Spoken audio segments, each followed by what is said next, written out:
Hi, I'm Rimma Kats, Editorial Director at eMarketer. I'm here with Kerri Sallusti, Vice President of Strategy at Data Axle. Hi, Kerri. Hi, Rima. How are you? Good. I'm excited to chat with you. I know you recently conducted this new study that was conducted in August. You surveyed roughly 1,000 consumers in terms of their preferences and how they want to interact with brands and how this leads into loyalty. I was very excited to see that email was really popular. It's still a very tried and true marketing channel. More than 50% of respondents said that's the way that they prefer to talk to brands. Personally, it's the way that I prefer to talk to brands. Why is it still such a powerhouse, and what can marketers do with this information? I do agree that email is still a powerhouse channel. I think that's mostly probably due to its flexibility and the effectiveness. It's very versatile. You can communicate anything that you need to via an email, whether it's transaction information, whether it's welcoming new customers, whether it's new product information, and of course the favorite sales and exclusive discounts.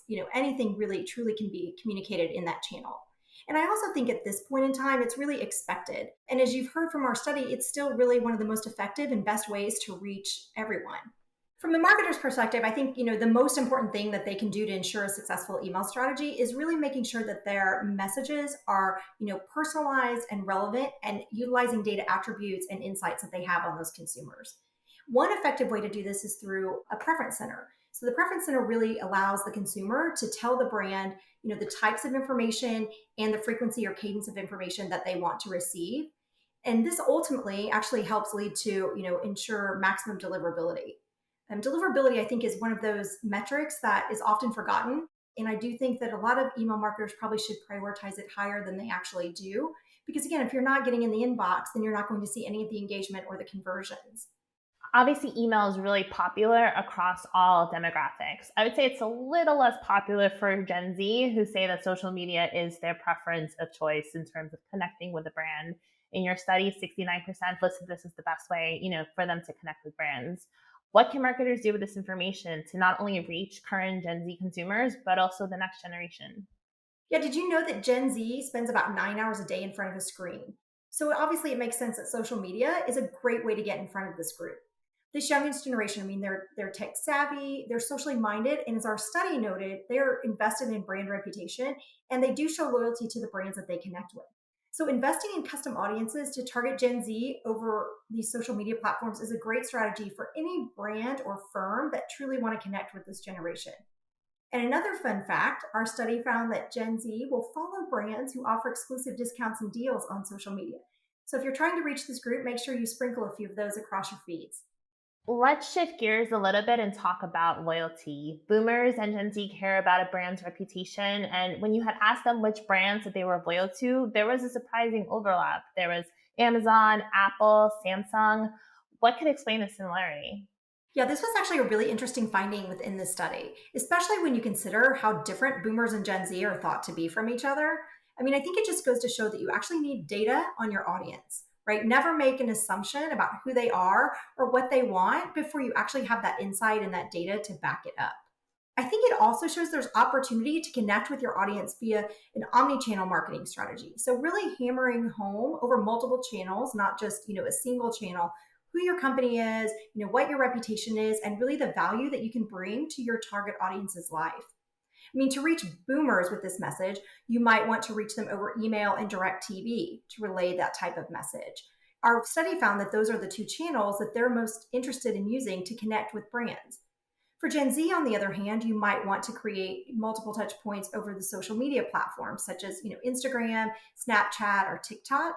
Really, the overall message of brand reliability is going to hit home with both of these generations. And I think there's still something to be said for customer retention. We all know that retaining your current customers is much less expensive than acquiring new ones. So by keeping that focus on, customer retention and truly building and driving that brand loyalty, you're going to raise the customer's lifetime value within your organization. Obviously, you can't talk about retention or brand loyalty without mentioning personalization. It's a central theme. It was definitely a central theme in this study. What stood out to you in regards to personalization, especially since it's like this holy grail that marketers aspire to achieve?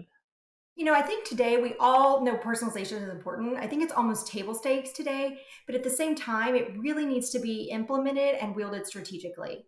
Our market research found that 96% of consumers feel loyal to a brand, and 84% of them will engage with the advertising that those brands are sending.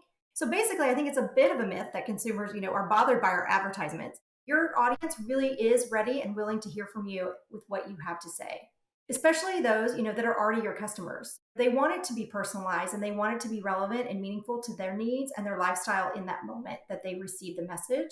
So think of personalized messaging and tailored product recommendations truly as a way of creating intimacy and connecting with your customer so that in turn, it will help keep them loyal. And this is where third-party data really comes into play. Companies can leverage this data to really expand the knowledge and insight of their target audience, which in turn allows you to create more effective and personalized messaging. It allows you to make sure it's relevant not only to your prospect's lifestyle, but again, aligns with their current needs at that time and really speak directly to them. Kerri, there were a lot of major takeaways from this study. What was the biggest one the marketers should walk away from and really, think about when they're trying to connect with demographics of all ages? Yeah, I think the most important takeaway is really that you just need to connect with each prospect as an individual. So really understand who they are and what do they need. You have to go into every interaction really armed with as much knowledge and data as you possibly can in order to make the messaging and your communications really personal and meaningful. Also, you want to make sure that you are deploying those in channels that are truly going to engage with the consumer. So, meet them where they are in channels that they are using. That's going to be the most effective and will yield you the best results. Kerri, thank you so much for all of your insights and perspective. Today's interview was sponsored content from Data Axle. Thank you, Rimma. It was a pleasure. Data Axle. Data and intelligence are at the core of everything we do, delivered in real time to exceed your business goals.